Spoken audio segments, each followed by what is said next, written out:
AIIMS Raebareli में सब सुविधाएं, फिर भी मरीजों और डॉक्टरों की हालत रोने वाली क्यों?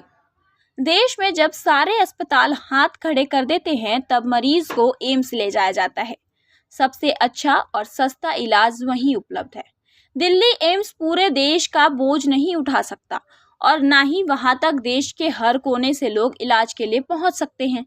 इसलिए देश के अलग अलग हिस्सों में एम्स बनाने का फैसला किया गया।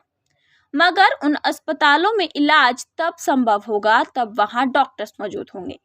साल 2013 में रायबरेली एम्स के निर्माण का गैजेट नोटिफिकेशन आया था।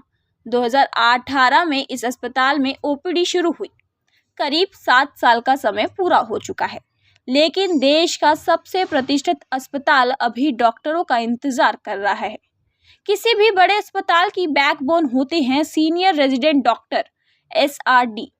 एम्स रायबरेली में 200 SRD की पोस्ट सैंक्शनड है, लेकिन मौजूदा स्थिति में मात्र 37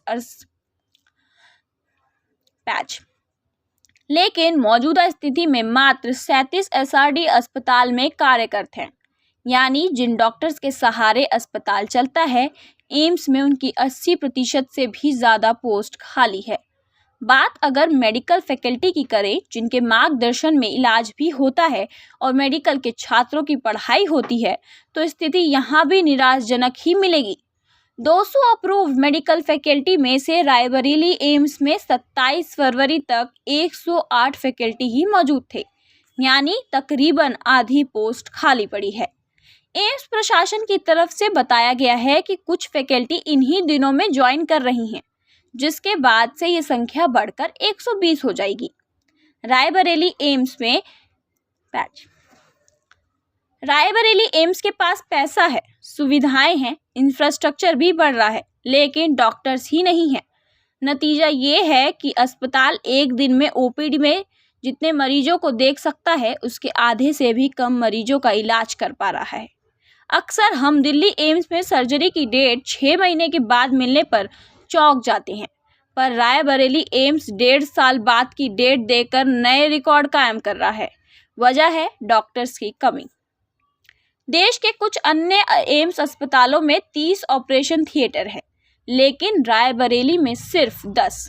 अलग अलग विभाग के सर्जन मरीजों की सर्जरी के लिए छटपटा कर रह जाते हैं, क्योंकि एनेस्थेसिया विभाग में सिर्फ 3 ही डॉक्टर उपलब्ध हैं और उनके बिना सर्जरी संभव नहीं है। अस्पताल के एक सीनियर फैकल्टी कहते हैं, हमें मरीजों को ये बताने में शर्म आती है कि उनकी सर्जरी की डेट साल या 1.5 साल बाद की दी जा रही है। एम्स रायबरेली में क्यों है डॉक्टर्स की कमी?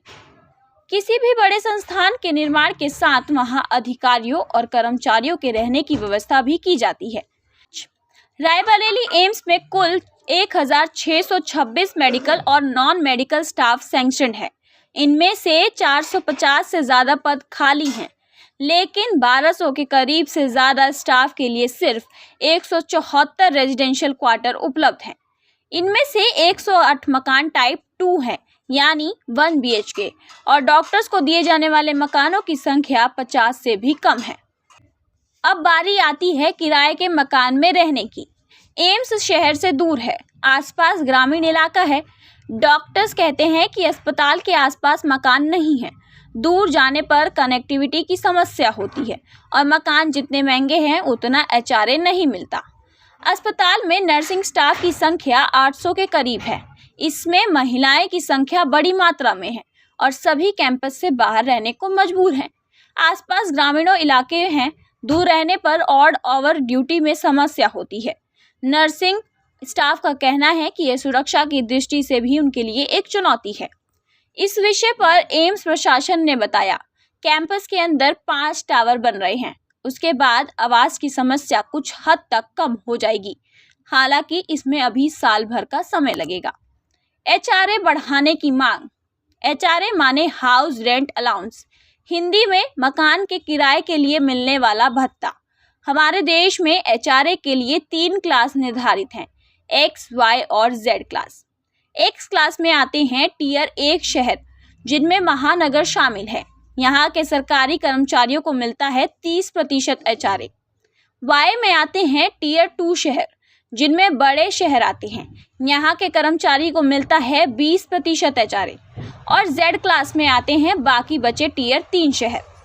रायबरेली टियर 3 के अंतर्गत आता है और यहाँ HRA है 10%। एम्स रायबरेली के डॉक्टर्स और कर्मचारियों का कहना है कि एक तो कैंपस के अंदर रहने को घर नहीं मिला, दूसरा किराए का घर आसपास नहीं मिलता और जो मिलता है उसके लिए भी पर्याप्त HRA नहीं मिलता। हाल ही में रायबरेली को स्टेट कैपिटल सीजन में शामिल किया गया था। एम्स रायबरेली के PRO और मेडिकल सुप्रिटेंडेंट नीरज श्रीवास्तव ने बताया कि इस विषय पर यूपी के मुख्यमंत्री योगी आदित्यनाथ से बात की गई है।